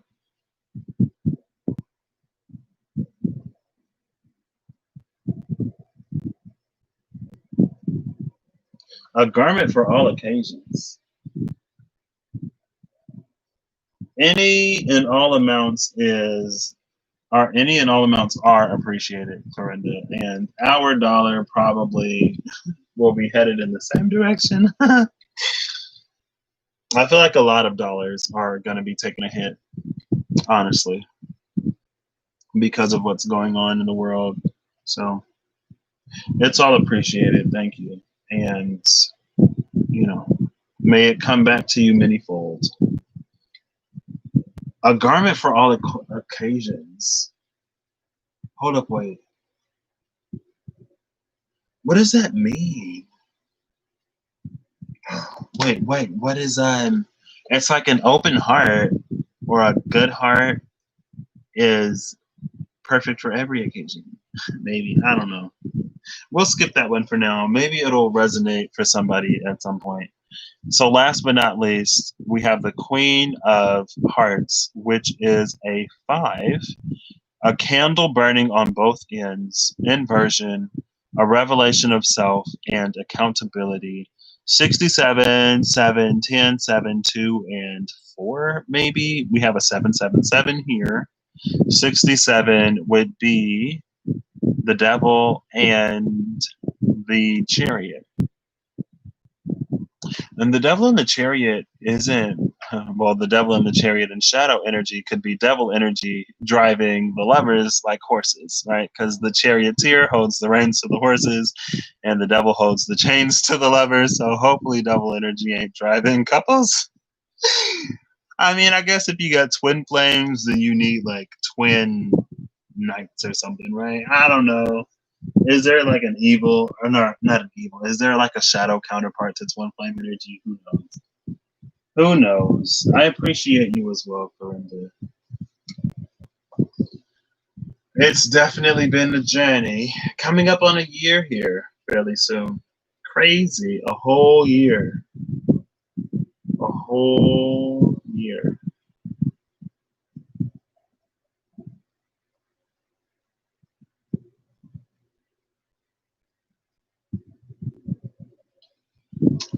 So yeah, back to this.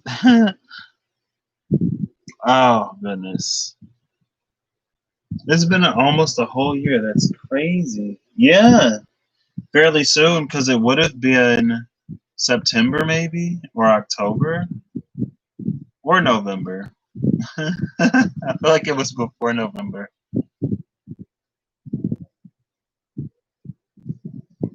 Because I'm trying to remember.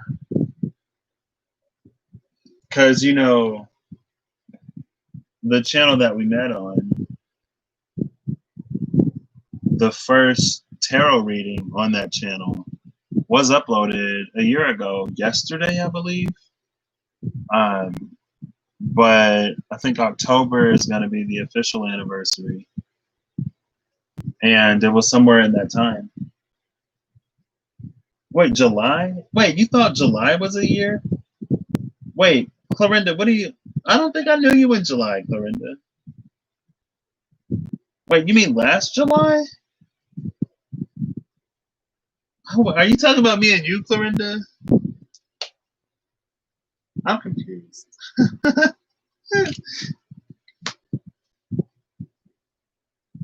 A candle burning on both ends, inversion, a revelation of self and accountability. I love that. I love how the energies, the 4 energies around are kind of sort of like the energies that we've been in since March, more or less. Now, when it comes to a candle burning on, oh, okay. Got you, Clorinda. I was like so confused.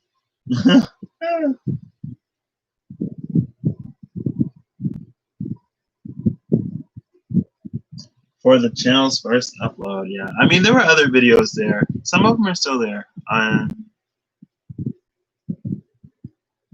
Anyway, it's not about that right now. Not that it isn't, but I only know that it was like a year ago yesterday.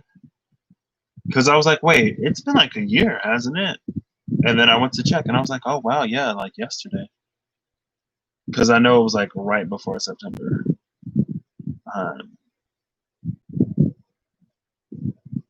Time is such a funny thing. Where was I going with this? A candle burning on both ends, inversion, a revelation of self and accountability. Accountability is something that we all need to have for ourselves right now.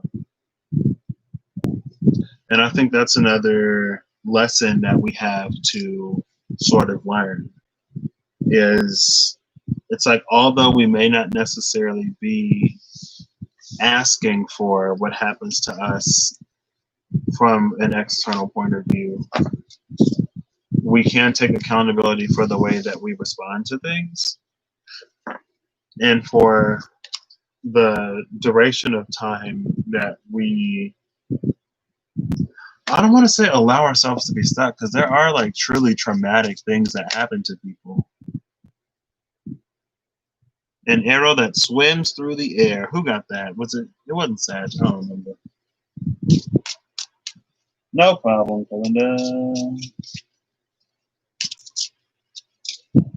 Yeah, it's almost time for me to go to sleep, so we will both be getting out of here. It's been 2 hours. Oh my gosh. Thank you for stopping by. It was really fun, and I appreciate the donation. Thank you for donating. Sorry, I'm starting to get tired and starting to slur my words a little bit, but thank you. Love you too. And you as well.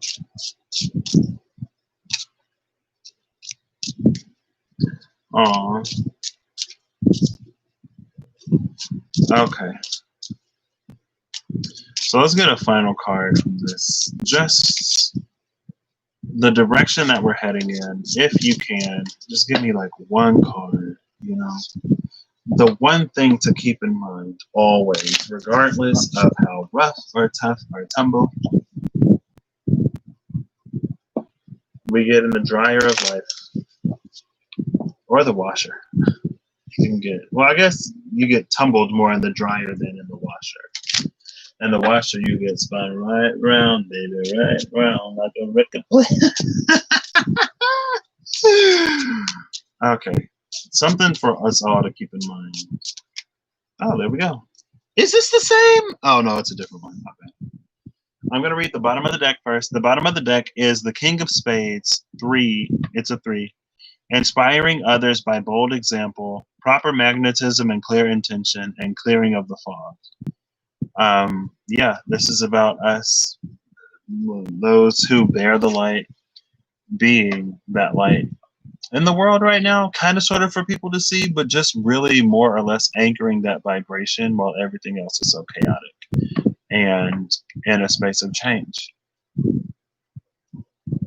The card that came out is the 9 of Spades, a swaying tower that is moments from toppling, clouded vision and burning lands, and a powder keg. Ooh, this is explosive energy.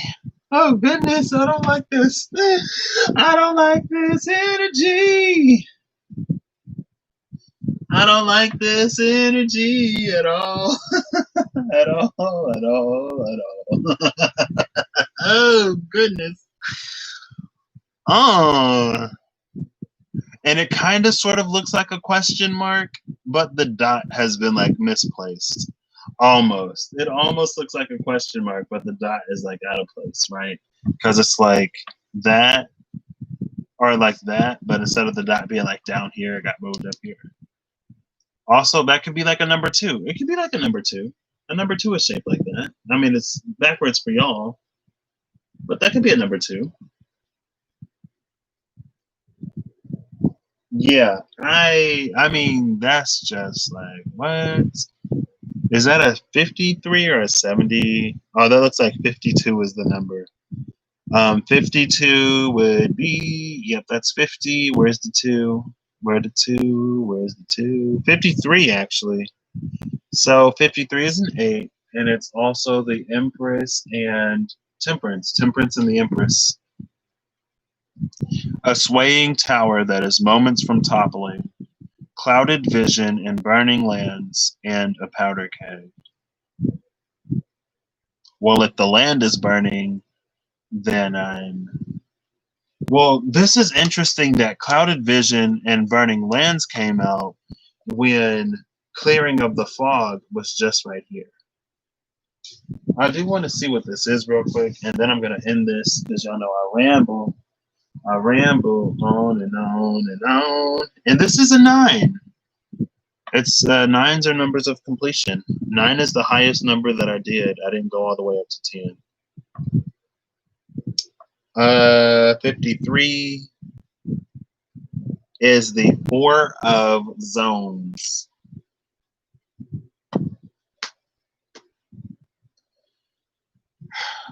The 4 of zones is the space of the 4 of swords. Or it could be, but the 4 of zones is more so like,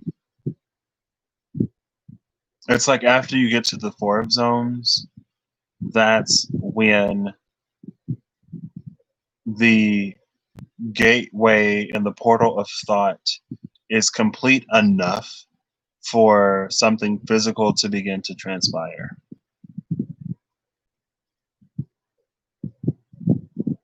And since it's only the 4, there isn't necessarily any control over it.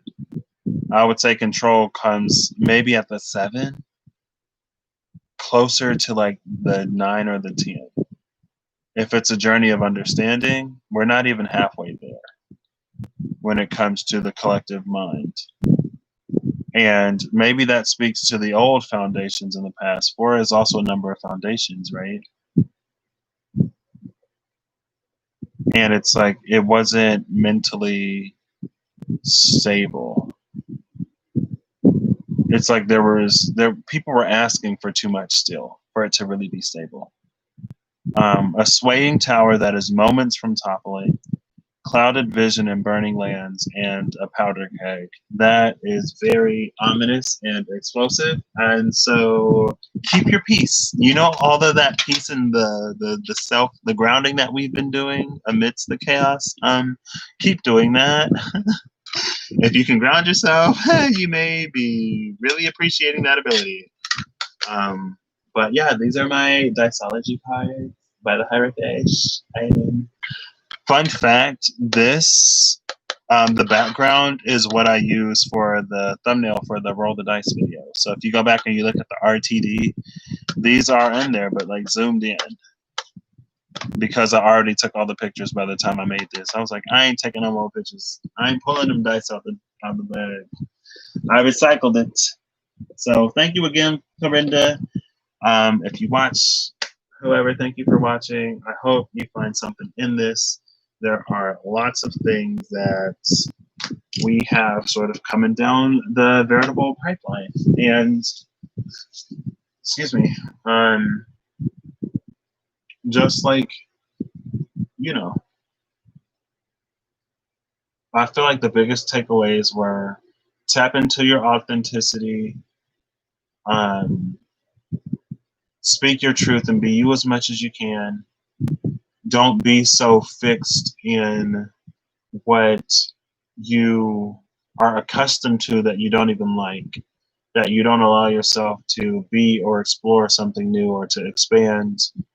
And to also understand that for the things that need to happen, they will happen. But if you can navigate your journey in a way that will account for them, then maybe you will find a little bit more flexibility. It's when you try to ignore them or completely detour that you may encounter a little bit of resistance. So, I don't know, take it as it resonates. Always, always. Take care, top sinners. Sweet dreams to you and your Nona nap as well.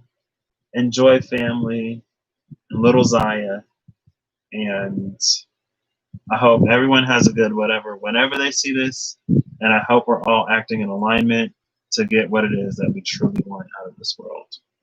You know, because I honestly believe that happiness doesn't necessarily have to be a commodity. Is that how I want to say it? I feel like we should all be entitled to finding happiness.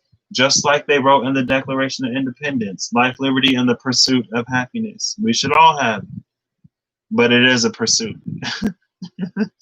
Happiness is a journey, not a destination.